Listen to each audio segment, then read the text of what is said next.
Ba-dum-bum. Welcome back to Quality Time with Nick and Erin. Welcome. Episode 13. 12. Oh, I think okay. it's 13. That was close. I mean, not that I edit these and put these up every week, so I guess I should know. Erin hasn't even listened to our last episode. What else is new? As far as you know, we're still on episode 7. Exactly. I know. One day you'll support this podcast. I do listen to them all the time. I know. It's just I've been busy. I've actually listened to them several times. That's good. I'm very impressed So you're with all our our podcast. views? Pretty much. No, but I am getting us a lot of views. And by a lot, I mean 100, something like that. I mean, that's pretty good. I mean, do you guys have 100 listeners on your podcast? Yeah. No. I'm down for it. I didn't think so. One day it's going to be 1,000 and then 10,000 and then 100,000. But enough about my TikTok, which is almost there. 5 million views. 5 million likes. Or yeah. Way more views. Yeah, I'm likes. probably up to 40 million views by now. That's nuts. I'm sure. I have to actually figure it out. But I already did the tally and I was at 30 million views several weeks ago. Dang. So I'm getting up there, guys. How much money have I made? $57. Oh, it went up. Big time. Yeah. I'm big time. It was like 30 something before. I know. I'm moving on up in the world. Only put a solid 6 months worth of work into this and got all these $10 eyeballs. almost a month. Yeah, it's pretty good. I mean, that's better than most people have made since quarantine started. More than I've made. Yeah. But it will all catch up soon. I have a plan. Don't worry. Yeah. So what are we talking about today? Other than all my TikTok drama, of course, which we know I have plenty of, especially today and every day. I am no longer banned. That's good. But, you know, it's same old shit. Lots of drama. So, first thing, if you see us sweating, the AC is broken. Yeah. Which didn't help the drama either. Yeah. But our AC is kind of sucking right now. It's Yeah. blowing a bunch of dust onto my computer, onto my It's just equipment, blowing air. which is not quite cold. a problem for electronics, especially a keyboard and, you know, everything else in here.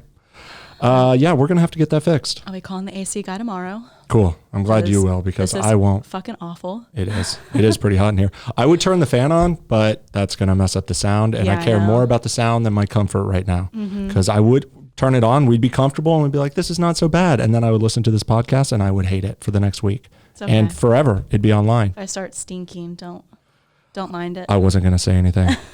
I'm used to it. But yes, our beers are sweating. Look at this. I This is know. just condescending up. Is that the word? Condensation. But what's the verb form of that?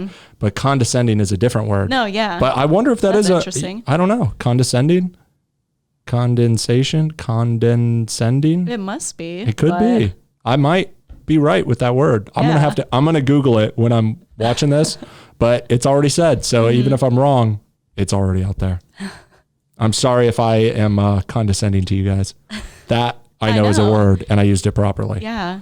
Yeah. That'll be interesting to see. I'm condescending to a lot of people because I'm so tall. I'm always looking down on everyone. Get it, guys? That was a pun about the word condescending and my height combined together. Yeah, so I'm not really sure what to talk about. I know one thing that I saw. Okay. One of my friends get that into it. posted on Facebook. Uh-oh. The question of... Should I know the friend first? I mean, don't. It doesn't matter. Okay, cool. Yeah. All right. I mean, it's the one who just texted me. Gotcha. But the question was something along the lines of babies and having, like, babies' last names. Okay. The question is, should they always have the men's last name or not? Or why? Why should the baby have the Gut guy's instinct, last name? without even thinking, is men are important and women aren't. Oh my God. Well, what were you expecting, Erin? A thoughtful answer? Have you heard me before? Have you ever listened to this podcast? I'm drinking red wine and I have a white shirt on. Maybe if you listen to more episodes of this podcast, you would know to expect a very sarcastic, asshole-ish answer. I don't know why, but I was not thinking that at all. I'm in TikTok mode, okay? I have no time to show empathy. Oh my God. That is No nuance. pretty fucking funny. Which is very close to my real answer too, though, honestly. No. I think I'm going to stick with that answer. No. I think the gut instinct is like the boys maybe should have the last name and the girls probably don't. That's what I thought you were gonna say. No, So that I know. other one just like took me off guard. I kind of did set it up that way, but then I did the old misdirection. You know, that's the basis of humor. You gotta set up an expectation and then go the other way, and people don't know what to do with it.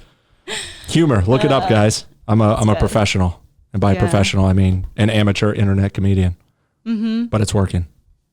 So I don't really believe that though. I believe if you're like married, then yes, definitely the kid should have the last name. You got to start with the foundation of what is the value of a last name, period. I would say the only purpose of having a last name, one or the other, is so you can pass on that name. The man's going to pass it on. The woman's not. If you don't have that foundation of that's important, then none of the other questions even matter. It doesn't even matter who gets what last name because the last name's not important to pass on. Yeah. So if you think it's important to pass on, who's going to pass it on? The boys. Yes. But it's like on average, they came out of the mother as well. And like, if you guys aren't married, then what's to cause you guys from breaking up? And then you have a child and you have to raise a child that has a different last name than you. Is this all a secret ploy to get me to marry you? Is this what we're leading up to? I mean, I do want to have the same last name as my child. So easy. Just change your last name to my last name. I know. Without getting married. I mean. Problem solved. I kind of do like that. I mean, we could just go to the courthouse and change our names. All right, let's go. All right. I mean, I'm fine. As long as I don't have to sign the marriage paperwork. Yeah. I'm down to let you change your name to mine. It's like if you have a sperm donor, you go to a sperm bank and you have a kid, then they would have your last name, the woman's last name. True. So it's like they wouldn't take the sperm donor's last name. It's all subjective. I honestly don't give a shit. I'm not one of those dudes like, oh, you have to pass on my last name. Like, it doesn't matter. I'm your father one way or the other. Yeah. Like, it doesn't matter. And the kid will probably decide at some point what last name they want to know by. When I'm super famous because of my TikTok career, I mean, the kid's going to grow up and be like, I need to get that last name so I can be a foster. Or it goes the opposite, is they want to not have that last name. You know, like Nicolas Cage was Francis Ford Coppola's son, nephew, something like that. Francis Ford Coppola, famous movie director, Godfather, all of the above. Nicolas Cage could have skated through Hollywood using that last name, but he purposely wanted to set up his own name so that way he didn't. So he chose that last name? I think so. Yeah. Yeah. And some people do that. They don't want to be known under the shadow of their father. Oh, yeah, yeah. And so I could see that either way. But yeah, I mean, what is the value of a name?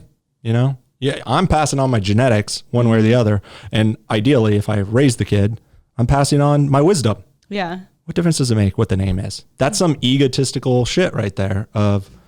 And I'm not even one who really even cared about my own last name growing up. Like I like it now. And I like that I'm making a name for it. For myself, but I kind of like my first name more than my last name, you know? And you're not passing on your first name, which is more what I identify with, is Nick versus Foster. How do you feel about middle names?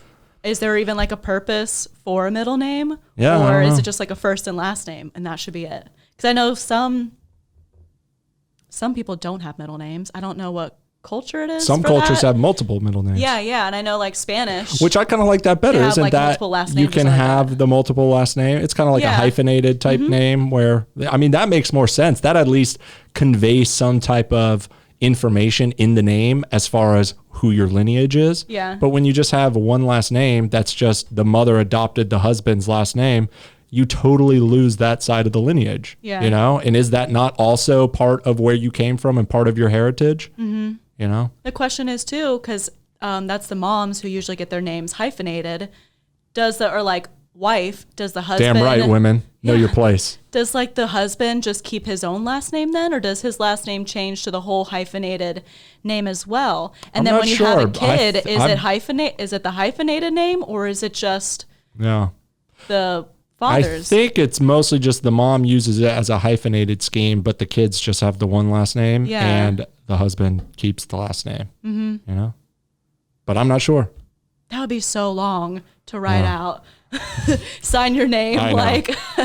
No, I think it's kind of annoying. Foster. It would just literally be the way my brother did it with his son and my nephew, because he obviously had a girlfriend who he wasn't married to, and you know the story, but you know the audience doesn't. Had a girlfriend. That's good. Well, I'm trying to give the story with also just giving away all the details of my family's life. But he basically, when she was pregnant, was like, if it's a girl, she can have your last name, and if it's a boy, he'll have my last name. And I think they came to that agreement. I'm pretty sure that's how it went, and they agreed. And I kind of side with that, Yeah.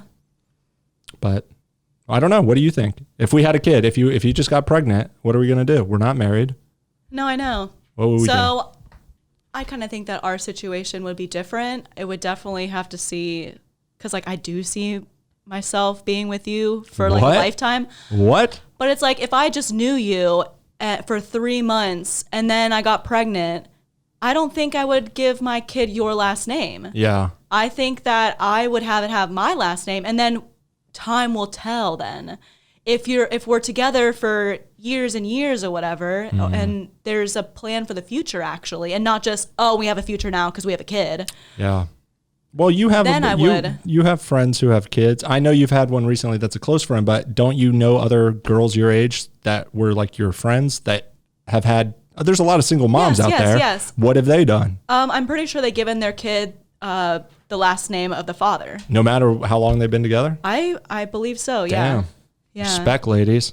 And a few of them are not with that baby daddy anymore. And it's like, now you're stuck with this name forever. I wouldn't want that. Or they have or it's a deadbeat dad and stuff. And it's like, well, that's not cool. Like, I'd rather have my last name so we can all be like, Yeah. Yeah, it's a tricky thing. I don't know. I know. I've never fully thought about it. You were just a sperm donor. You don't really matter. Thanks. I take care of them. These are my kids. I want them to have my last name. I hope we agree that the man doesn't have to pay child support then, right? I mean, it's all the mother's choice. She's naming it. She's saying it's my kid. I'm the mother. You're just the donor. Most of the time when they are deadbeats, they don't pay child support. True, but they're supposed to, and she often takes them to court. Don't. And that's part of my debate with the pro-choice, abortion debate. I'm very pro-choice, just like you are, and I'm not one of those Trump supporting, abortion hating Republicans. I'm a Trump supporting, abortion loving Republican. I'm not even a Republican, but you get my point. I'm not a redneck who's just pro-life.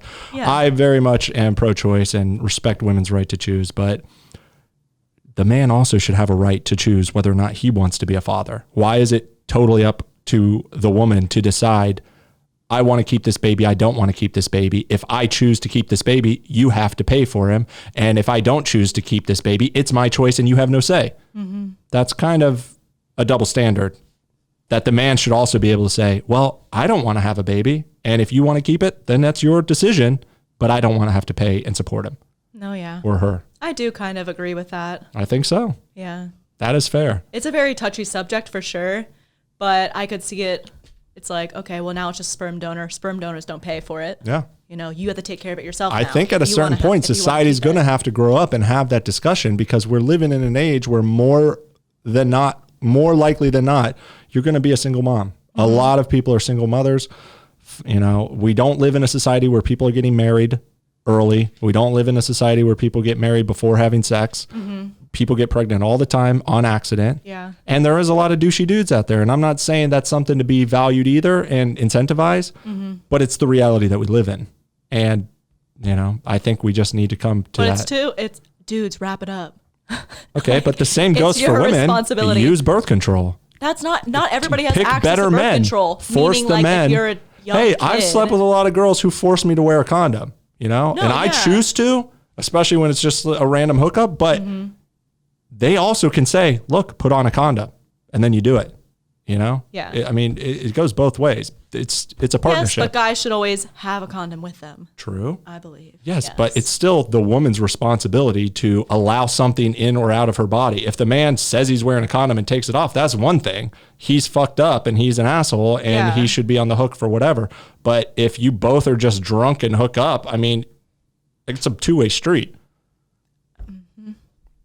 Just if you don't want a kid, take your precautions to not have a kid. I agree, but women are much more able to control whether or not they have a kid versus the man. The man has no clue what the woman's... Not true. A man could literally wear a condom and he won't Condoms get are not pregnant. 100% effective. They break all the time. That is not something you can fully control. But the woman can fully control what is allowed in her body and whether she takes birth control or not. And I'm not saying she should have... I think it's fine to make the man wear a condom versus her taking birth control. That's a different debate. I'm just saying she is the last gatekeeper of whether or not she gets pregnant. Agreed. Yes. Agreed. And that's what I'm saying. These are difficult discussions. But too, for like a kid who lives at home still, a young girl who lives at home and, doesn't have access to birth this control. is how these debates always get then wrapped up to the young girl who was, and I understand that is difficult, but we can't make all the laws about that because there's a lot of 30-year-old women who also get pregnant and are single moms, and then they force some man to pay birth. It's not like she was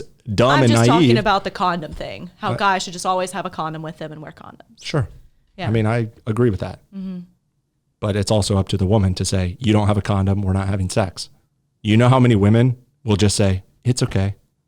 And the guy says, okay, cool. Okay, and that's both of them agree. Exactly. That's what I'm saying. So then I guess they should be responsible then. If you went into this knowing that you didn't have a condom, you know that there is a percentage, a 50% chance that you were going to have a kid now. Agreed. However, you're still saying that if the woman gets pregnant, she gets to decide whether she kills the baby or keeps the baby, and he has no say. That is not equal. Mm-hmm. That's my point. Mm-hmm. You both got into it together, and then she gets to decide what if he really wants the baby and he wants to support it and she says, no, I'm going to abort it. That's why we're going to have artificial wombs outside. I know. This would solve a lot of these problems. You can have it in the living room and you'll just have it removed. Solve these problems with technology. And it could be like, here you go. You can have it, Father. I agree. I think we're going to solve most of these societal and environmental issues with technology. I think anything that we're doing to harm the environment, we're going to solve through technology. Technology is harming the environment to get to that point, but then we will innovate our way out of the problems that we've created through more technology. And I think the same will apply to a lot of these social issues, Mm-hmm. So once we can control, like using CRISPR, it's basically Is that what it's called? CRISPR is a technology where they're able to basically code our DNA and I don't know the mechanics of exactly how it works, but we basically can program human DNA. I thought an artificial womb was called a CRISPR. But it's in line with this conversation where birth defects, autism, Down syndrome, a lot of these things can be caught and fixed. Yes. And these are going to be moral debates of whether you should let nature take hold or whether we will allow our technological skills and knowledge to innovate some of these problems away. Mm-hmm. If we can grow a baby in an artificial womb, that does solve a lot of problems. You know? People who can't have babies and stuff too. Yeah. Whether it's infertility or gay couples. Yeah. Mm-hmm. All kinds of things. Yeah. Diseases, birth defects. You could just watch it grow. That'd be so crazy. Yeah. I saw some concept like that where it was this artificial womb and you would just have it inside your house. You could watch the baby grow. That's kind of freaky. Like a little egg. But there's still going to be those people who are like, I want to do it the old-fashioned way. Oh, for sure, yeah. I agree with that. I would love to do that too, the old-fashioned way. But if I couldn't have a kid, if my body wouldn't hold it, I was still fertile, but I always had miscarriages or something, then that would be an excellent source of having your own baby. Well, once it becomes common, people are going to... What's the word? In vitro? That one and a surrogate. Oh, yeah. Instead of having a surrogate, you could have it, yourself. Well, some people just want to have a surrogate so they don't mess up their perfect body. Kim Kardashian. That's not true. She had a tough pregnancy, a tough birth. Mm-hmm. That's why. That's the only reason? Yeah. You sure? Yes. Okay. I watch the Kardashians. So. She's keeping up with the Kardashians. I guess I'm not. I'm keeping up with them on Instagram being like, your body's not even that great, Kim. I'm pretty sure you could have a baby and still look like you're got a fat ass. Mm-hmm. I mean, it's probably going to make your ass bigger. Yeah. Just own it. Yeah. Have it pushed towards there. You're fat. Look at us. We're body shaming right off the bat. And by we, I mean me. Typical Nick. I mean, I haven't obviously thought about these issues as much as you have because, well, I'm a dude and men don't have to think about this. We just kind of come and go. if you know what I mean. Oh my God. But yeah, I'm sure, these are I haven't difficult. really thought of this because every time I thought of having a kid, it was I'm married. Yeah. So there was no debate of whether or not. And now that dream has come crumbling down. Like, damn it, this dude does not want to get married. We'll have a commitment ceremony. But he loves me, and he's going to be with me, and we have commitment towards each other. But I'm vehemently against signing a legal contract to be in a relationship with somebody. Yes, we've already been over this before. Where well, I didn't know a wedding. We haven't talked about it on the podcast. Oh no, I don't think so. But we don't have to get into it. Well, I didn't know that a marriage was illegal. I know. She really believed, in just the fairy tale aspect of like true love, and it's like all a marriage is a business contract it's a legal contract with the state. And it's just so crazy. To break up and do anything, you need to have judges and lawyers and courts involved. Mm-hmm. What? Oh, you still haven't seen that I movie, refuse. The Marriage Story. I do need to. And that's really exactly good. Because I saw a lot of good reviews of it. Mm-hmm. That's exactly where I'm getting at without even seeing the movie I pretty much know that it's showing this loving couple who are very reasonable and committed to each other and could work through all these problems, and even them going through this divorce end up hating each other and being vindictive and destroying each other's lives. It's because I kind of feel that same way. If we got married, I feel like we would be able to communicate and have a very good breakup in the sense. I don't think we would need any lawyers. I don't think we need any of that because plain. Wow. That was really loud. Yeah. Coronavirus. On that note, we're going to take a quick commercial break. Hold that thought, and we're going to be right back. Hopefully, they're not bombing us right now with the antidote. I've seen that movie before. It's happened where they just sterilized the entire town that was having the outbreak. Oh, yeah. What was it? Contagion? Yeah. Right? Or was it Outbreak? Yeah, it was one of those, the older Dustin Hoffman, right? Yeah. Yeah. All right, we'll be right back with more movie trivia after this break. And we're back. They did not neutralize the entire town with the antidote, so we're still here. And we're still talking about things I did not know we were going to talk about today. You're putting me on the spot with these deep questions that, these are types of questions you really need to talk out, flesh out, and, think about. It's hard to just come up with an answer. Most people just adopt societal expectations of you must get married and the man must pass on his name. And that's what I haven't thought about either. It's just always like, you get pregnant. Now it's going to have your last name. And I also... It's like if I just randomly got pregnant, you would not get the last name. But we have more time into the relationship. We're in a real relationship and, we're building the future. Mm-hmm. We don't know what the future holds, but we're at least on the same page of, I think we trust we're not going to just disappear tomorrow. Mm-hmm. If I disappear tomorrow, guys, know that she went a little psycho. That does happen sometimes. I just used some sardine oil. That's the reason I don't. Oh, I see what you did. Carol Baskin killed her husband, whacked him.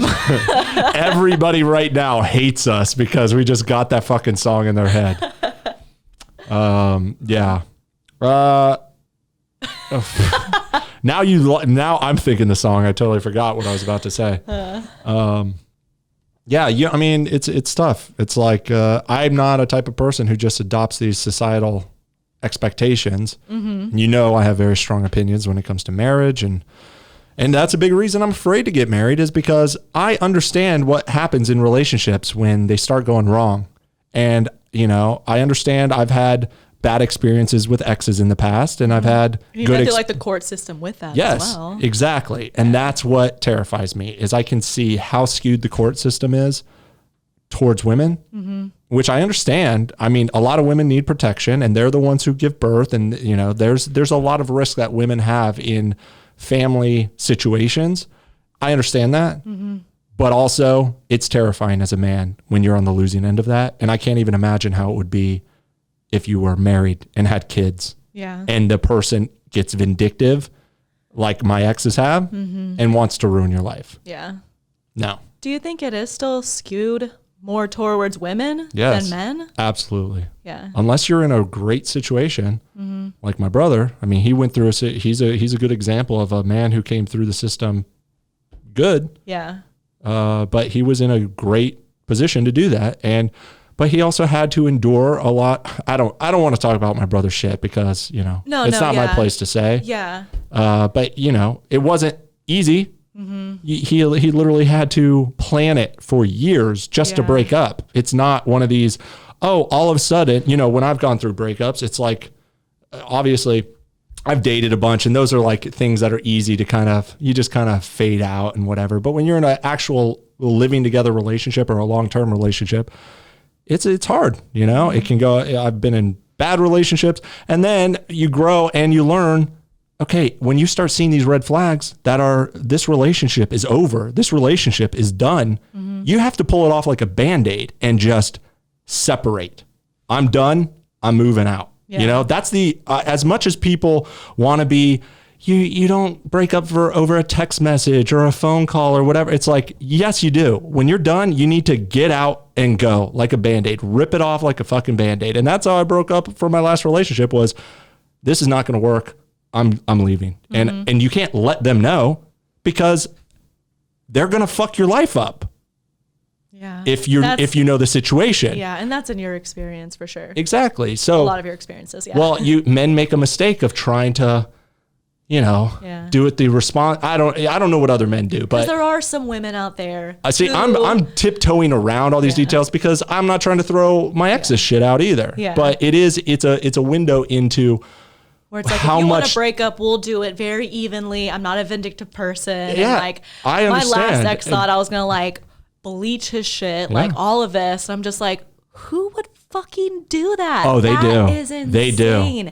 That is fucking nuts because you don't want to be with me anymore. I want to tell the story. I didn't know we were going to get into this, but I could tell story. I could give details on these stories, and maybe one of these episodes, I will go into the stories of how these breakups happened. I'm not in that mindset right now. No, yeah. So it's not, I'm not wanting to throw all that out, but yes, in those, there is a real risk to a man that, girls do that shit. They fuck your life up. There's no wrath like a woman scorned. That's a phrase for a reason. You don't strike me as that type of person, but a lot of times girls don't strike you as that type of person until the wrath comes out. And by then it's too late. And if you're married and you have kids, oh my God, I feel so much empathy for men who have to go through this situation. Ask any man who's gone through a divorce, especially with kids.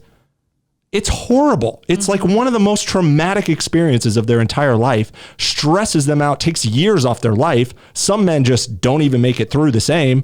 Like, these are horror stories for men. It's some of the worst things that a man can go through besides probably war.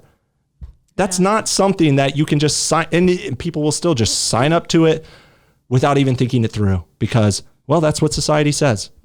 We've been together for 6 months. Let's get married and then have kids. And it's like, what do you do in 3 years when you're two totally different people and you still have 70 years to go? And then something happens that's a deal breaker, but you signed a piece of paper. That's what a lot of women would do. See, that's exactly true. I'm saying like the men would do that. No, men don't. They wanted to get out of it. Men don't do it that way. That's the way women do it. No, women feed them to the tigers, kill the wife, and then kill themselves. Exactly. Men do it blatantly. They pull out a gun and they're just like, boom, boom. Or they do it the Chris Watts style. If you know the Chris Watts story, crazy. He like killed his wife and then his 2 daughters and then just thought he was going to get away with it and like go with his mistress. And it's like, dude, you didn't think this shit out at all. Literally, I mean, I'm sure some of you guys know the story, but this guy basically on a whim just kills his wife and then kills his daughters. And then he has to go to work. So he puts the daughters in the car and drives them out into the middle of the desert and just dumps them in 2 oil tankers and then just pretends like he hides everything and was just going to pretend like she just took the kids and disappeared. She said she was going to go stay with a friend. I don't know what happened. And he didn't even make it back to his house before the cops were already there asking him questions like, yo, your neighbor is saying your wife should have been here today. Something's wrong. We need to search the house. And he was like caught instantly, never even thought 10 steps ahead. That's the way men do it. Sometimes women, they get creative. They do the Gone Girl style. If you've seen the movie Gone Girl, great movie, David Fincher, check it out. That I relate to on a deep personal level. I watched that movie and I saw it coming a mile away. There's a big twist in that movie. I don't want to spoil it if you guys haven't seen the movie, but you should have by now. It's been like 5-10 years. I don't know. Recently saw it. So. It's you just saw Back to the Future too. I literally was like, no, I don't trust it. This woman, no, she's scheming here. Something's not right. I bet she did that. And sure enough, she's framing him. I guess I just gave away the twist. It's a great movie. Go check it out. Yeah. But I literally was not shocked at all. And I literally was just thinking, yeah, I could see that. I definitely see that. I could see that in my exes. One specifically. Oh my gosh. Kind of going off topic, but that one other story where that recently came out, or not recently, but I think it was this year or last year, where there was a woman who went missing with the baby. She just had a baby. Oh, yeah. And then she's still, I don't know. I was kind of following it for a while, but they went after the husband for it because they thought the husband had maybe murdered her. You're talking about the one where she stole her friend's baby? Yeah. That one, yeah. Okay, that was one story. There's another one where a woman has 2 kids and they just have been nowhere to be found, and the court ordered her to like, where are your kids? They haven't been seen in months. And she was like, I don't know where they are, blah, blah, blah. And she probably just murdered them and got rid of them. And then I don't know what happened with that case, but there's a bunch of crazy shit like this. What was the friend one? Yeah, I forget the details. It was a woman had befriended this lady specifically like during her pregnancy, or was best friends, but like set her up to where she came over to her house and then she murdered her friend, stole the baby, was going to keep the baby, put her friend in the trunk of her car, framed it all on the woman's husband because that's where the court again always looks. The police are going to look at the husband. Well, they always look at your spouse. Well, I understand, whether it's but that's male or female. That's what I'm saying is, that's society's all skewed towards the husband is the murderer. The woman is the one that, got murdered from the husband and he's the piece of shit. But if the husband was murdered, they go after the wife too. It's whoever your spouse is. It doesn't matter. That's true. Yeah. Well, they were searching him and he was acting very strange for probably a lot of reasons. I forget the details, but they went and somehow pinned it down to going to ask this woman questions and then found her in the trunk of the woman's car. And the woman like showed up somewhere with a baby and like had a boyfriend who she convinced she got pregnant from the new boyfriend. And then she like disappeared for a couple weeks and came back with this baby that was like 6 months old. And he's like, that can't be the baby you just had. This baby's like 6 months old and you weren't even like showing signs of pregnancy. And she's just like, oh yeah, I just had the baby. And this is yours. And here you go. You're gonna marry me and be the father. And and I think he was the one who tipped off the police. Yeah. And was like, you need to check into this crazy bitch. And sure enough, she was a crazy bitch because they do exist. And her friend was stuffed in the trunk of her car. I know.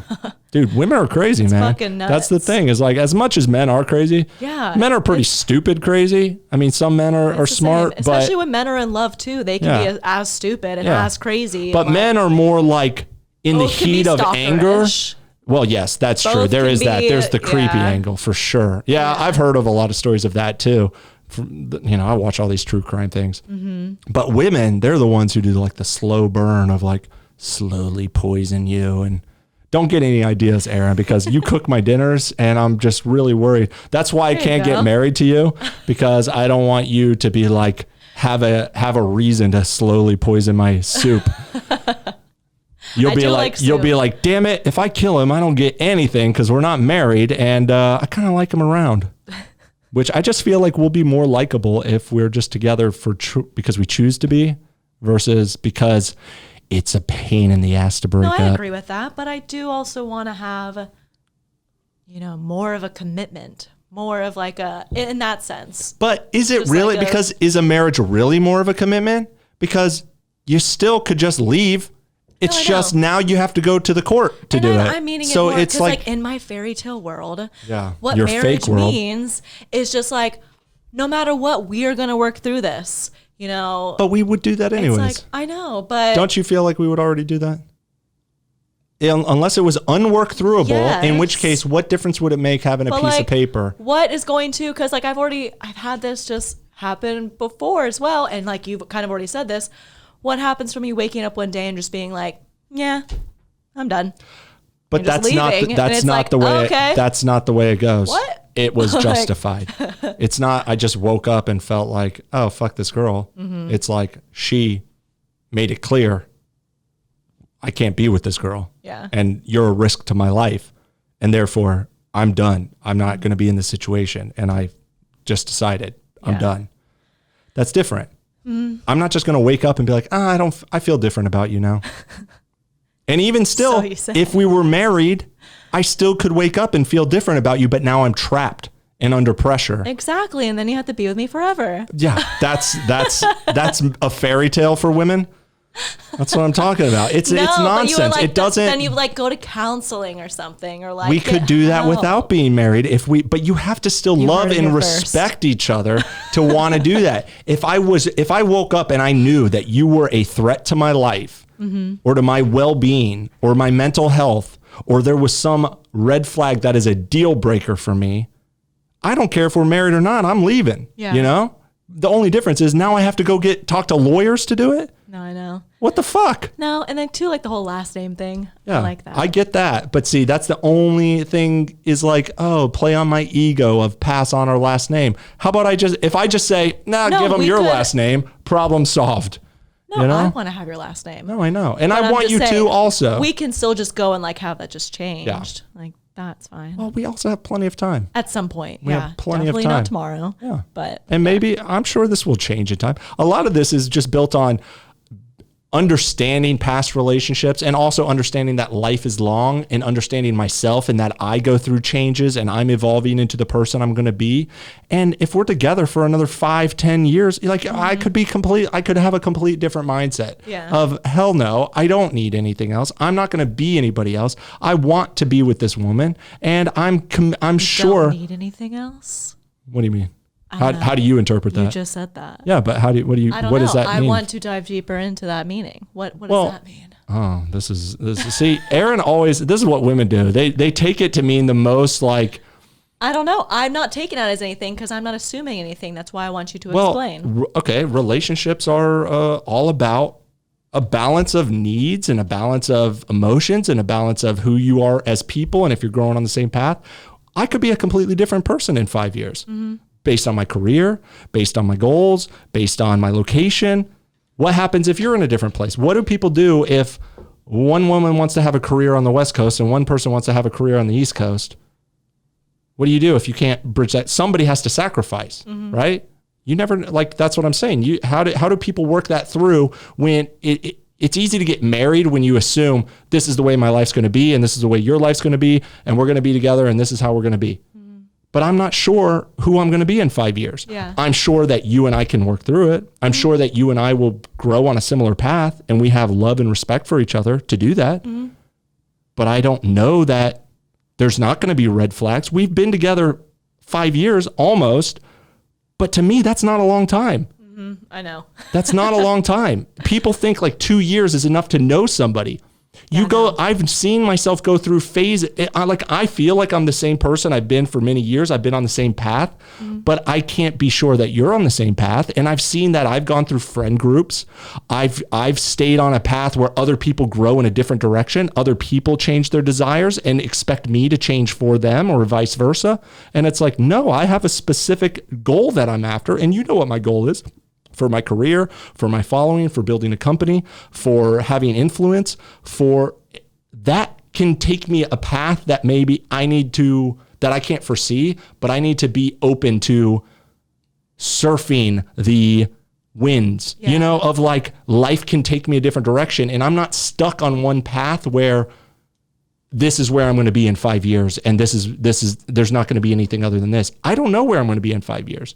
I know that you and I love each other. And I feel like that's a big reason we're together is because we are both in a position. I've talked to you about this before where if you did have like a real 9-to-5 like career path, that probably wouldn't work for us, even though we still love each other and even though we still commit to each other.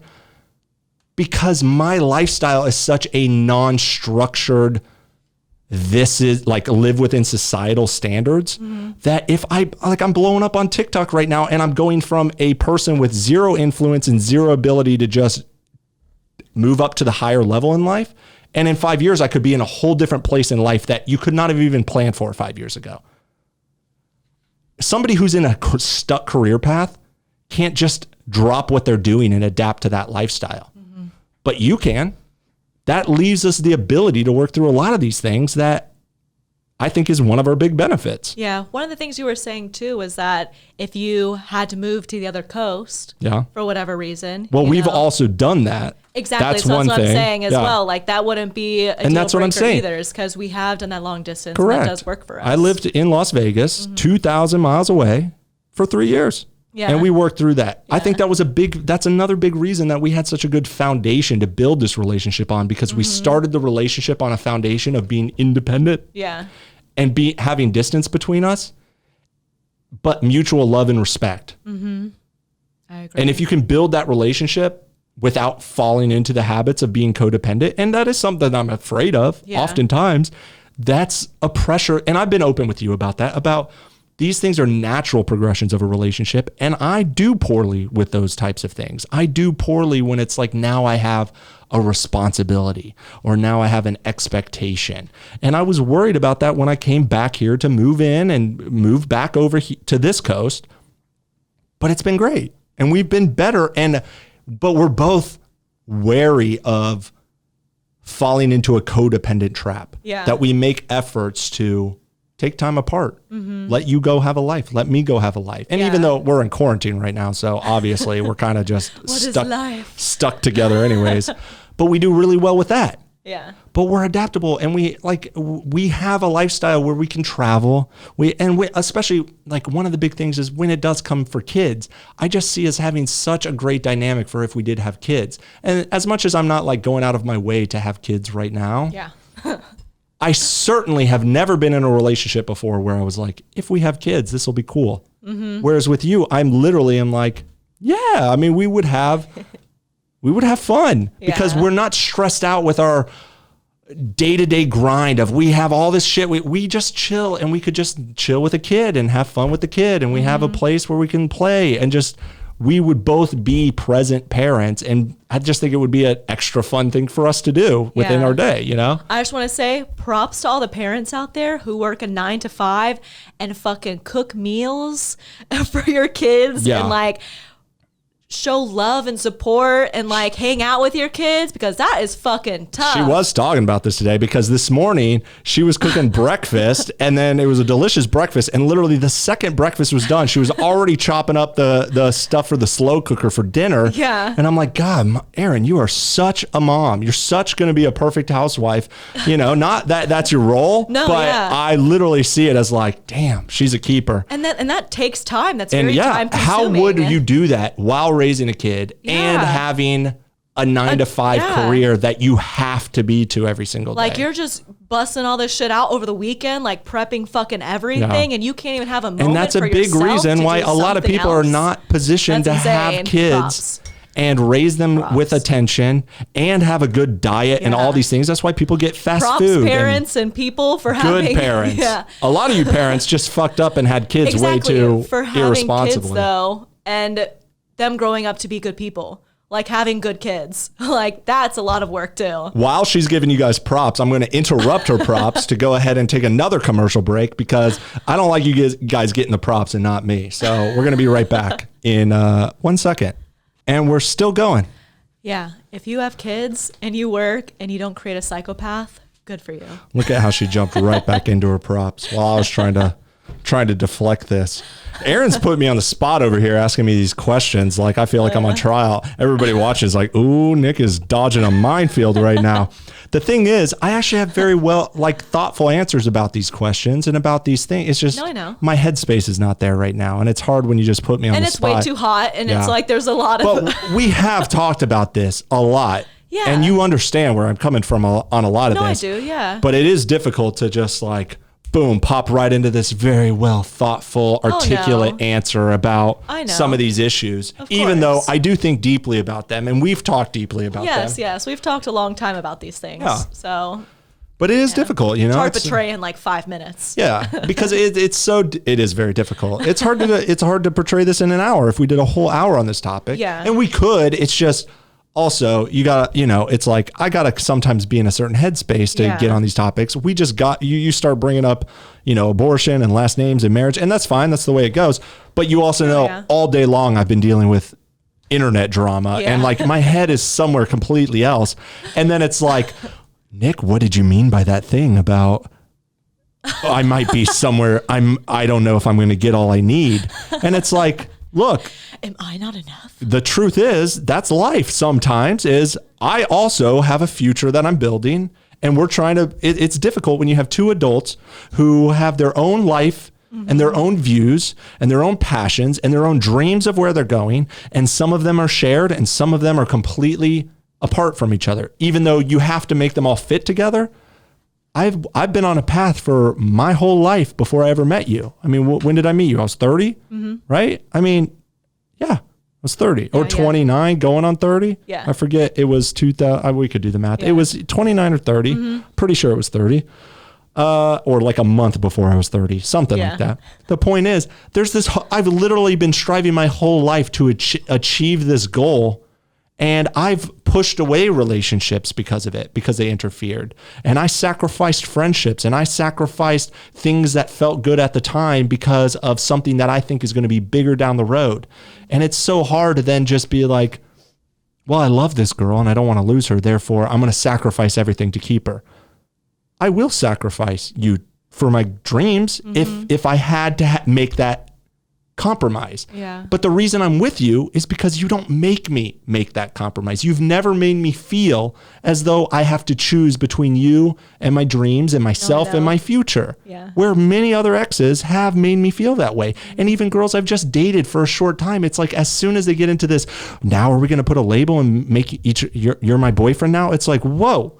Like, what are you doing? Like, I'm living a life. I'm not trying to just hop on this train that's a runaway train towards standard societal relationship rules. That's not what I'm interested in. Yeah. And you came around at a time, and we met each other at a time where I was open to at least feeling like committed to somebody, and you made it feel very safe and not pressured. And I would have never even been this deep with you if you had ever made me feel that way. So it is, and it comes off weird when people don't know us and know our past and know how we've talked about these things to just put me on the spot and be like, what, you're going to leave me in 5 years if you're not, it's like, no, but also I don't know where I'm going to be in 5 years. And if you're good with where I'm going in 5 years, because that you know where I want to go. And if you're good for that, and I don't see any red flags for it, then we're going to keep it going, agree, And same with you, but you're not on a path where I have to sacrifice my life for your things either. We are finding passions and paths through our life that are complementary to each other. It's like maybe though, because I'm hoping that, once I get more yoga training underneath my belt and stuff like that, I can go live somewhere for a month and just teach. But you also know that I would be okay with that. Oh, I know, yeah. That's exactly an example. If you wanted to go too, you could go live there if they have internet. Yeah, I just need internet. I mean, let's be honest. You give me internet, I could go anywhere. If there's no internet, good luck getting me out this house. Because if I could live in Bali for a year, but everybody fucking goes there to teach. But see, these are my dreams Guatemala. too. Exactly. These are my dreams too. They're just things that I want to build a life where I am and I have been able to travel and I'm more free than people with a normal 9 to 5 grind. The difference is I just haven't been at least as financially stable to where, I can just fuck off and go to Bali for her. But I'm going to be in that position and I'm going to love to especially if I get fame or something, I'm going to want to be alone. I'm going to want to run away from that. I like the business aspect and I like the influential aspect, but I don't want people in my fucking business. And once I have money and some of my dreams taken care of for my audience and the things that I want to do within my career, my company and my artistic expressions, I'm going to want to just go travel and disconnect. And especially if we have kids, that's one thing that I think you and I are going to really love later in life. I'm just not so focused on that right now. Yeah. I'm focused on grinding to build what I need to build to where I have decades of being able to get the fruit of all the labor that I've been putting in for the last 15 years of my life, 15, 20 years of my life, you know? And I've been working hard for this and I'm not going to give it up. No, I know. But I see nothing but goodness for if it comes where you and I are just going to have a better life. And you don't at all make me feel as though there's going to be some problems with that. I love your drive and your aspirations. Maybe that's the word. Ambition, aspirations. I mean, both are valid words. Yeah, ambition. That was the A word I was looking for. Yeah. And assholery. That's the other A word. But that draws me to you a lot. I really admire that. So thank you. Your naked body draws me to you a lot. And your pretty smile. You got that smile. And a lot of other things. Like I'm just charisma. I'm just the smile. Thank you. Yeah, what was it he said? Our shout out to our friend. I don't know if we should say names on this podcast, but basically, what was it? They're like, Nick, you're the charismatic personality, and she's the pretty smile or something like that. Yeah. Which, by the way, my smile's pretty, right? Pretty ugly. You do have a very pretty smile, and you just have an energy about you. That's one that, there's a lot of things that I like about you. And now we're getting into this fucking. Do go on. I mean, I've told you about things that I think are very beneficial for our life and beneficial for raising a family, and so many quality traits that I think, from the cooking and, that's all one thing. It sounds like, oh, I love that she cooks for me. It's not about that. You're such a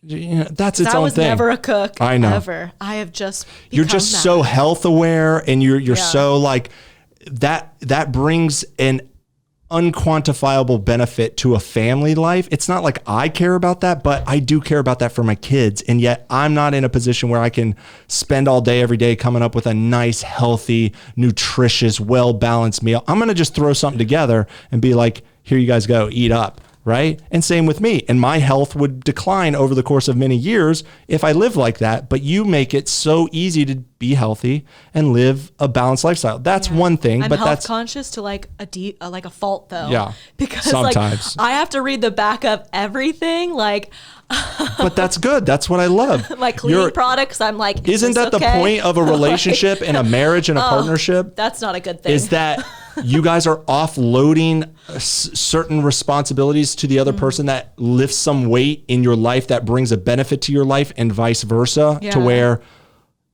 complement each other very well. These things are great things. It's just it gets ruined when people are like, oh, you want somebody who just cooks for you? It's like, no, I don't really care if she cooks for me. I just truly appreciate it and see it as like an attractive thing that I never even realized I valued until I was with you. And I feel the appreciation, and I know the appreciation, and that means the fucking world to me. I know. Because my last relationship, appreciate it. I cooked all the time, I was still learning as well, but I'm still learning like with you. But I never felt appreciation at all. It just felt like something I was expected to do. Dude, it's one of the best things ever. Yeah. And I do not feel expectation from you. I don't feel any of that. You left today and you were like, hey, I'm going over to my mom's and, there's this or this if you want to eat. And I'm like, I'll fend for myself. It's fine. No, but I'm not going to cook some fancy thing for me. I'm going to eat what's easy in the fridge. Or even times when I don't feel like cooking dinner and I'm just like eating leftovers or just kind of like picking around. Yeah. I'm not like, where's my supper? Erin, where's my supper? We watched that movie Pleasantville. If you guys know the movie Pleasantville, old 90s movie, great movie, throwback. And William H. Macy comes home, and it's like in the 1950s in the black and white world. And Tobey Maguire, I think, and Reese Witherspoon. And he's just like coming home, and she's starting to evolve into the colorful world. And it changes from black and white to like she's awakened and now she's color. Yeah. And he's like coming home and she's nowhere to be found for the first time ever. And he's like, where's my dinner? Going into every room. Where's my dinner? Where is my dinner? Supper. I think that's what we said. I'm pretty sure he says, where's my dinner in the thing. Think so, because they used to call it supper because dinner used to be lunch. I know, but I think we started saying that, but I think the real thing is dinner. Either way, whether you say it's funnier to say supper, but that's so 1950s. Where was I going with that? About you're not like that. No, I am not like that at all. I'm like, yo, Erin, I mean, thank you so much for this delicious meal, but also you don't have to do it. You know, I don't give a shit. But for my kids, that's an amazing trait. And a lot of things about you are amazing in that respect. But that's only because I'm at a place where I could even think about having kids with somebody and actually feel like that's a great thing, that those traits become valuable to me. Yeah. You know? But things like, dude, I go out, I have girlfriends who I like to go to the clubs and the bars with because I like party girls for sure. Yeah. And I like the attention that I can get going into a place with girls that know people and can get me in places and like introduce me to people. And that's part of what I really like to do. Yeah. But I go with them and they're just like, they get this cold, bitchy response from other women. You know how it is when you have a hot, like club type girl and other club type, not even club type girls, but just women in general hate other women who have this bitchy attitude of like, I don't fucking like you. Fuck you, bitch. You know, it's this weird vibe that I see everywhere. And I've just been seeing it more and more with some of our friends who I've gone and hung out with. And it's like, dude, this girl does not like you. And you guys have a terrible energy. And when you and I go out, you are such this welcoming, open vibe where people, guys, girls, everybody are just drawn to you. And nobody thinks you're like this slimy, shitty person who's trying to fuck them over or is like this catty girl. Like you have this energy about you. And that's what I think that's what he meant when he said, you're the pretty smile. It's not about your pretty smile. It is, you have a beautiful smile, but it's about, you have this energy about you that literally makes people feel like, wow, Erin is awesome. And like she's comfortable. Yes. And I'm just like realizing this more and more of like, yeah, dude, I've gone to places where I have girls that turn heads. You turn heads, but you don't turn girls off from your attitude of fuck that bitch. Yeah. You like girls just love you. Everybody loves you. And as much as you give yourself pressure of not being this socialite like I really try to be a lot of times, there's something about you that I just realize is so much more beneficial to me too, even in that aspect where you sometimes cut yourself short and think like you can't live on this level. We're our own harshest critic. I know. Well, we all are. I agree.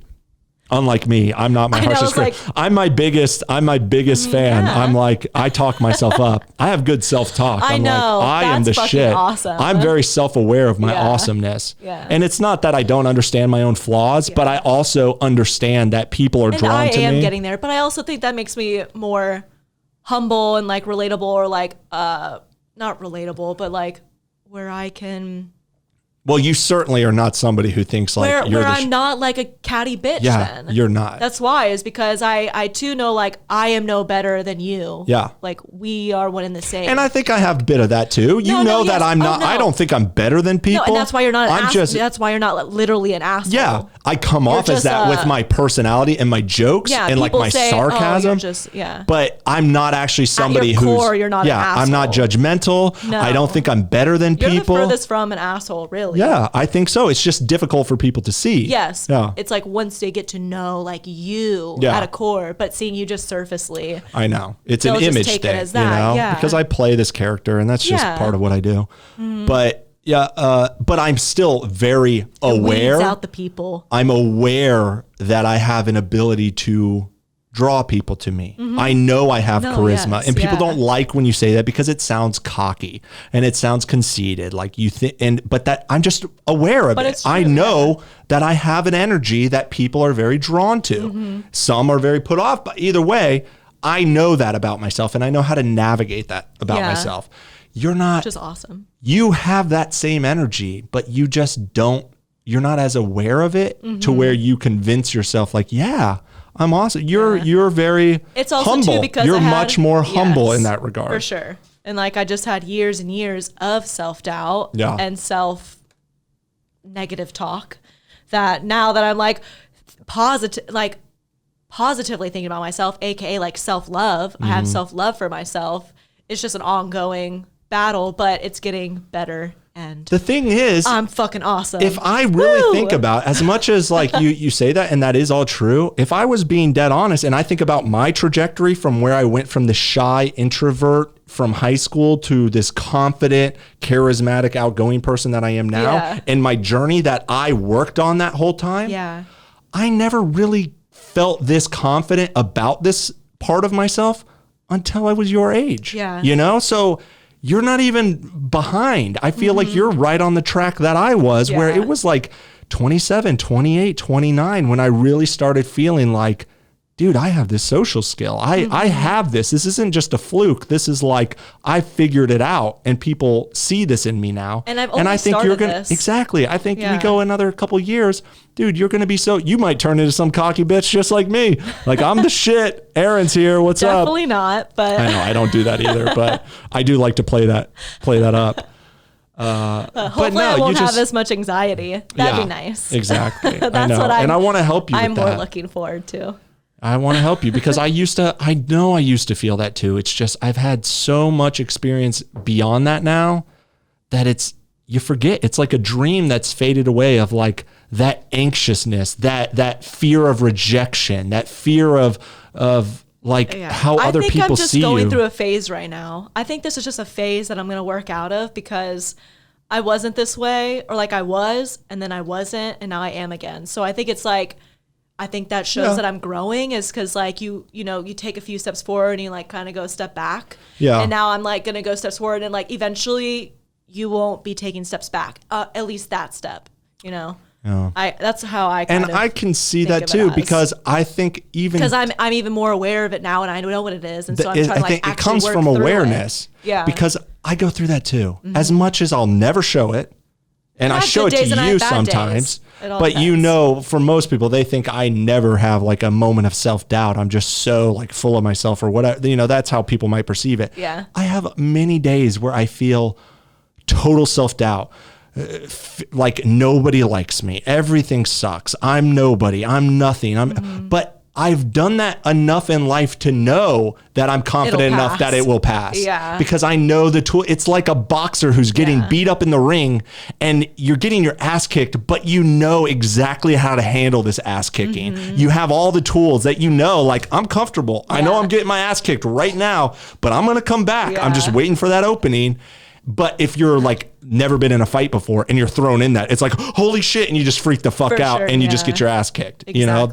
You know, that's the best analogy I can give. It's like, I have the tools and I'm so confident that even though I'm getting my ass beat right now, I'm so confident that just give it time, relax. Yeah. You're going to be able to come back and you're fine. And that is part of confidence in self-awareness, is knowing that you have all the tools necessary to overcome whatever the obstacle is that you're dealing with in this interpersonal struggle that we're all through, you know? And I have that, but it's not like I have this fucking rock solid confidence that can never be shaken. It's shaken all the time, but I deal with it, you know? And I don't let that control me. And I don't think anybody has rock solid confidence. No. I just think it's, you know how to roll with the punches. Exactly. Yeah. And you trust yourself and you're self-aware enough to know like, it's not me, it's just the situation. Yeah. And I have everything and you never lose like your self-love or anything like that. But either. You can. I mean, people can. Like I've gone through phases where it's like it's fallen off the rails for too long. And then you do start to forget. You start to think like, maybe this is who I am. Maybe my best days are behind me. Maybe I'm never going to get this back. But you have to, even that, I know how to quiet my voice and have this feeling of, I could deal with this for the next 5-10 years of being just beaten down. And I still feel like I will come out the other end fine, you know? Yeah. But I think that only comes from getting beaten down a lot, you know? Sure, yeah. And it's the failing forward thing. Yeah. You need to know failure before you can appreciate success or like... And it sounds know that you can get there type so cliche, but so many people... still they think like it's just you're confident or you're not confident. Yeah. You're just this way or you're not this way. And I'm never going to be this way. And they just reinforce this negative self-doubt. And it's like, dude, you have to practice it. You have to practice it every single day. Yeah. You have to work and tell yourself a new story. You have to put yourself in the situations that you know are uncomfortable to overcome that. Yeah. And people often just don't do that. And then they just say, well, I'm just not that way. And it's like, well, you could be that way. Yeah. It's like happiness. You have to work for happiness. No. You're not just going to be happy. It's like you have to keep practicing it. Do things that make you happy. This one went by fast again. We're going on to our fourth and final segment because we did agree we're only going to do 4 segments instead of the typical 5. Well, we can not typical. Yeah. We did. Is this? No, we're going to keep it going one more. I like 4, but we just decided 5 was too long. Yes. So we're going to do 4. So we'll be right back after this break, and we'll finish up this conversation. All right. Aaron's over here getting me talking about beans. My food. No, I just gave you all these props about cooking a delicious dinner and all your health, and then I'm just sitting here talking shit about tonight's dinner was kind of. But no, I wasn't even talking shit. You took it that way. No, I was just joking too. There's some types of food that we're all picky eaters in some type of way. Yeah. He doesn't like beans. I made a lentil soup. No, that's the wrong. It's like beans is like something like if beans come on my burrito, I'll always eat it and I'm fine.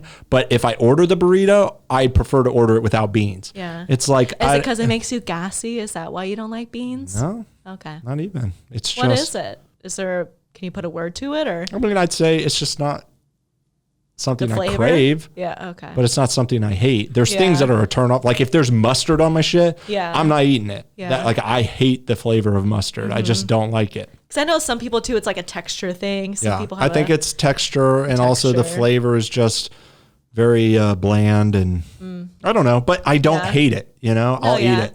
I don't know. No, I found a lentil soup crock pot recipe, but it just said to only put in vegetable broth and then the fixings and pepper. Look at me losing. We got into such a serious conversation that I am not even. But basically, I should have put more spices into it. That was just like some basic white person shit. Yeah. Just use vegetable broth to. No, it was fine. I mean, as much as I said, it kind of just tasted like I was eating beans. I ate the whole bowl, Mm-hmm. It was fine. Yeah. Anyways, nobody cares about this conversation.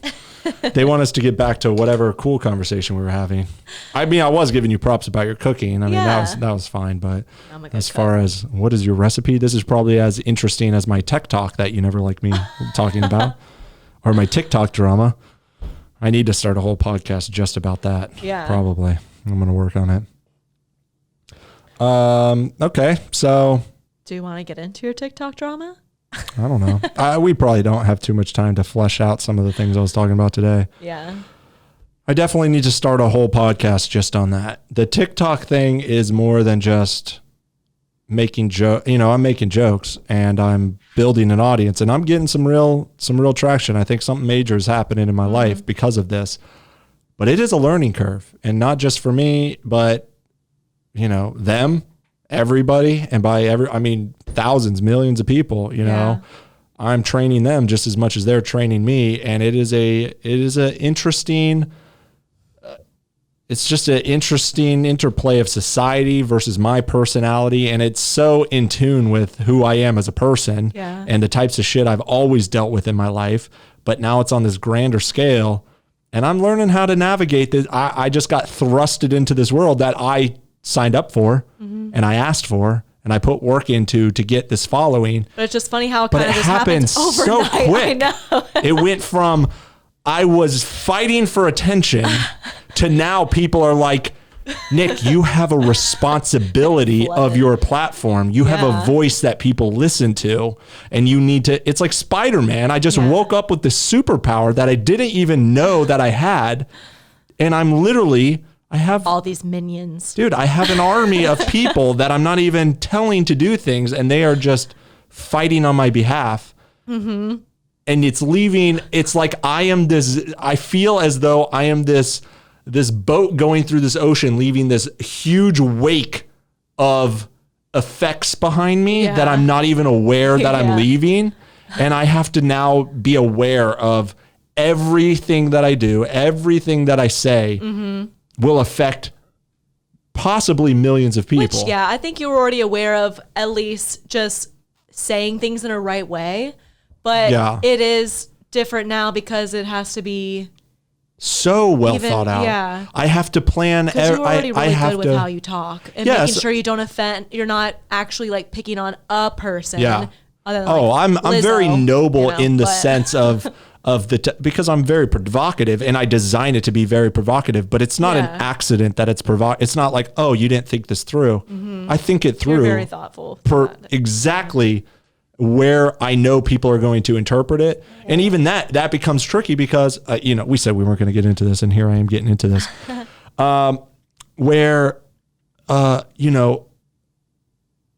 I just have to think everything through. I have to know exactly where the comments are going to go. I have to know what all these people are going to do if I just say one thing about anything. I have to plan every step ahead and navigate this whole sea of thousands of people that just work like a mob, but I'm in control of them without even trying to be, you know? And it's such a weird thing. So crazy. And I'm in a good position to do this because of my mindset and because of how much I think about this and because I am very thoughtful about what I do. And it just comes out, I don't know how people are going to interpret this if they've seen my TikToks, because it's just like, Nick, you're just an asshole. Like, how could you be thoughtful about this? And it's like, well, I design it to sound like I'm such an asshole, but there is a much bigger picture to what I'm doing. And there's a whole reason of why I do this. And there's a direction that I'm going in this that people don't understand. But at first, when I got on there, it was like, you have to fight to get attention. I mean, in life in general, you don't realize your voice when you don't have a voice, and you have to fight to just get a little attention. Mm-hmm. And then it's like, oh my God, now I have this whole effect and this whole responsibility of the people who are following me, and I don't have to work as hard for the attention. So now I have to be so much more thoughtful about the effects of the attention while still keeping true to my end goal of what I'm doing, which this is all very vague. You understand. Some people kind of know my personality and understand the bigger picture of why I troll and why I talk about these issues and why I stir the pot the way that I do. But I've just been getting, as it's gotten bigger and bigger, and I'm still not even, I'm almost to 100,000, which is crazy considering you saw me just a few months ago when I was like struggling to figure out what am I going to do to get this audience, not just on TikTok, but with Two Cool Stools or with my YouTube or with podcasts, or, I've been talking about this for many years. Sorry, but for the podcast, I'm excited to get like new headphones. We're not doing that yet. What? But you don't like these headphones? I want to get like a nice one. These are fucking $400 headphones. These are the top of the line. You know how much money I invested in? They don't look nice. Dude, these headphones are the shit. They're super good quality. They're super comfortable. And you're over here talking shit. Do, but I'll just bedazzle it or some shit. You know what? Screw the bigger picture of the TikTok shit. I want it to look pretty. I want like pretty ones. Well, go ahead and buy yourself some cheap pink headphones then. You're such a girl. Girls, see, this is part of this really ties to the TikTok drama of you girls are so focused on the aesthetics instead of the deeper meaning or the technology. Yeah. These are the most expensive headphones. Well, they need to rethink their whole life, first of all. Sorry, Sennheiser. These are Sennheiser, right? I think so. Oh. No. Yeah. Anyways, well, I mean, without getting into all the details, I've just been, as it's been leveling up, I went from struggling to get attention, and then I got the normal attention that I get of riling people up, and I get this backlash. And we've talked about the backlash on several of these episodes. Mm-hmm. But then overnight, it switched into this other thing where it was no longer like, who's this guy? It's like, we all know who this guy is, and this guy has a platform, and it's like, I didn't realize that it switched into that. And now I'm seeing more and more effects of what that means. And now I'm trying to navigate this new world of balancing my goals and my principles with the effects that it has on millions of people, and the effects that it's of all age groups and genders and everything. And it's just, it's literally, I feel as though I woke up with this superpower and I don't even know how to handle it yet. Mm-hmm. And it's not even close to where it's going to be. And it's just good. So I'm navigating this. Yeah. And this is all so vague. Nuts. I talked to you at length earlier today about the issue I was dealing with today and how I was between this conundrum of a real life situation of a girl DMing me, begging me to think about a post that I had put out that was really affecting her. And I do not believe that it should have affected her this way, but it was affecting her this way. Yeah. And balancing my principles of what I'm doing and the bigger picture of what I'm doing and understanding that what I'm doing is right for, and I know people don't understand this, just if they're upset by my jokes, I understand, but trust me, there's a reason I do what I do. Yeah.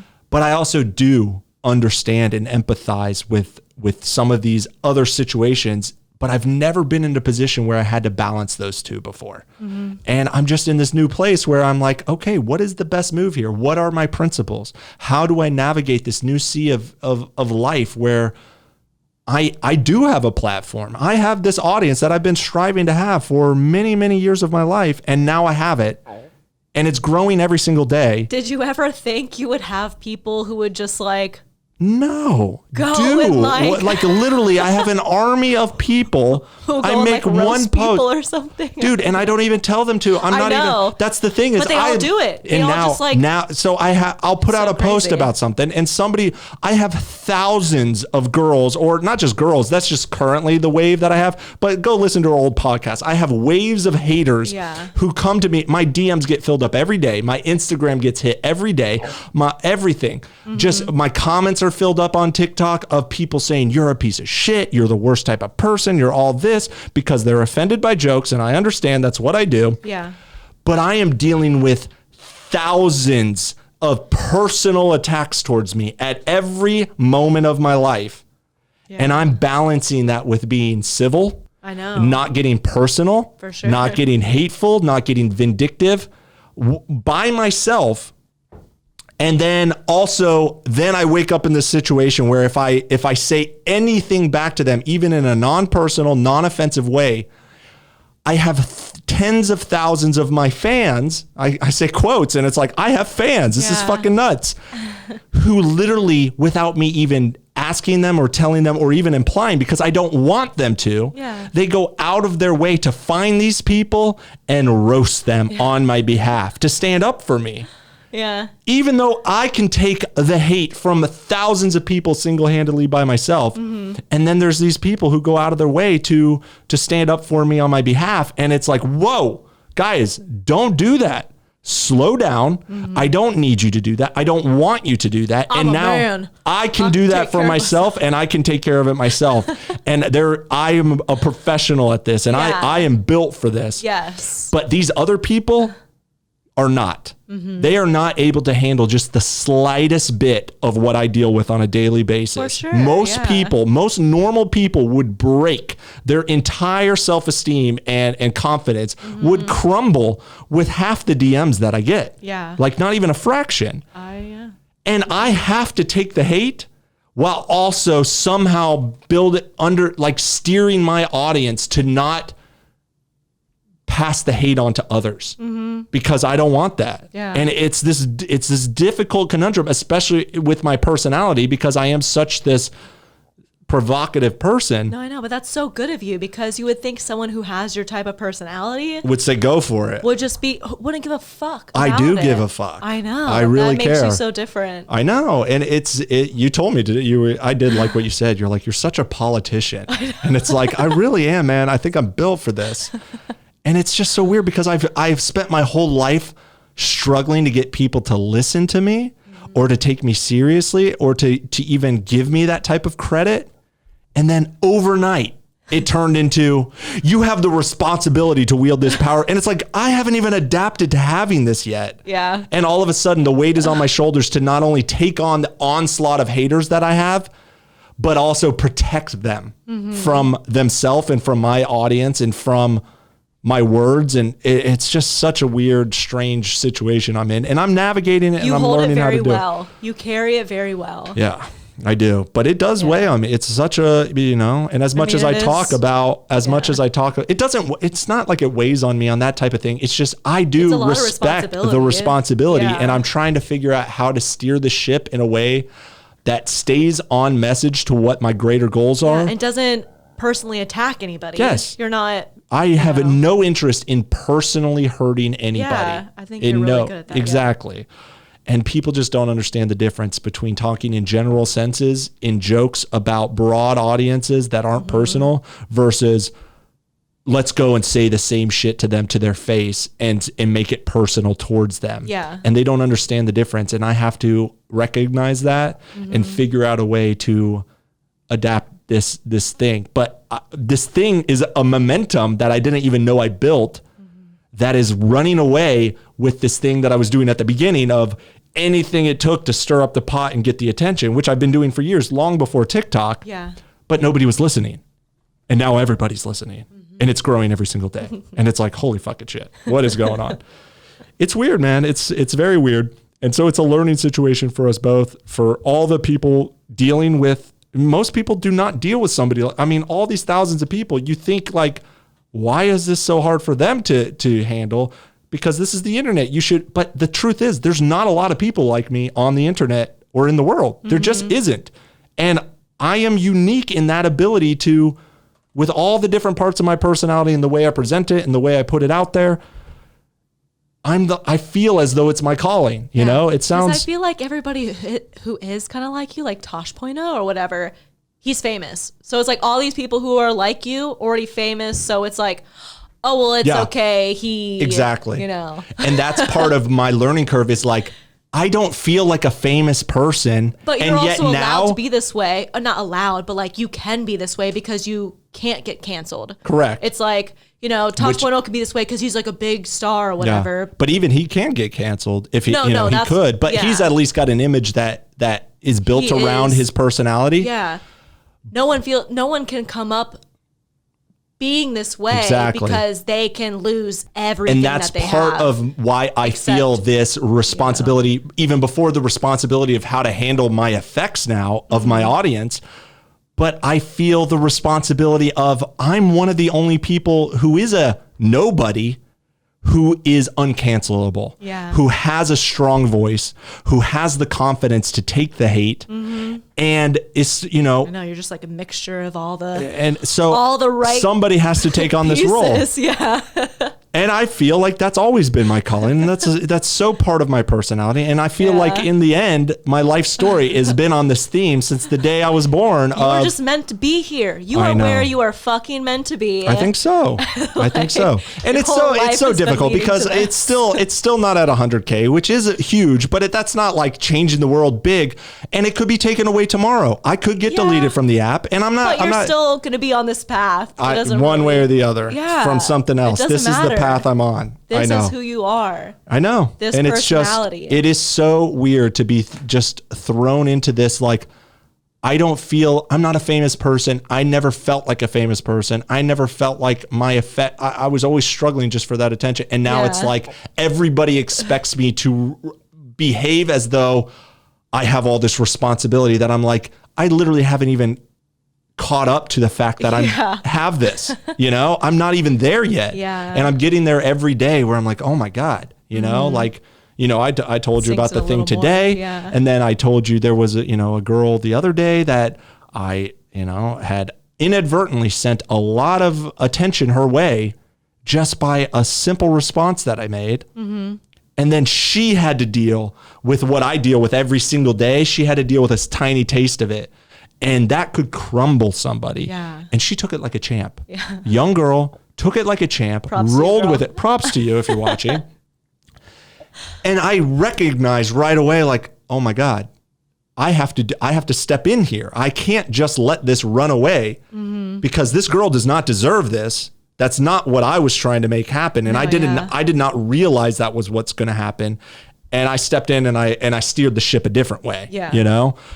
But I have to figure out how to do that on a daily basis. Like your first time having. And I was like, oh my God. And what if I was out somewhere and I couldn't even make a video at the time? Luckily, I was in a position where I could quickly make a video, steer the ship. But you can't guarantee everybody who saw the first video, who was going to comment on her video, was then going to see the second video to be like, oh, let me go and take back what I said. And it's like, they're marching to the beat of my drum that I didn't even know I was drumming. You know, it's fucking weird, guys. It is weird when you get to this point. And I'm just like, what do you do when you have 1 million? You know, I'm not even fucking there yet. It's just crazy. It's That's crazy. why too you're going through this process, so you'll learn. It's a learning curve, yeah. Yeah. Oh. And it's going to be so fascinating when I get out of quarantine, because we're just stuck in this where I went in as like nobody. I'm excited to see that. And I really feel like I'm going to come out of here and people are going to be like, I know who you are. Yeah. That's weird. That's so crazy. I love it. But I'm also, I'm scared. Not scared, but I'm just like overwhelmed a little. I'm a little. Don't spit in my food. Yeah. Don't take it out on Erin. I mean, you too have to deal with a lot of this, which again, this is a perfect example of what we were talking about earlier of like, imagine if you're somebody who has a professional job where you can't have a boyfriend like me who's saying this and the hate that you have to deal with. What if you weren't able to deal with that? Mm-hmm. Our relationship would be impacted by just the very fact of my content on my own platform for my own purposes.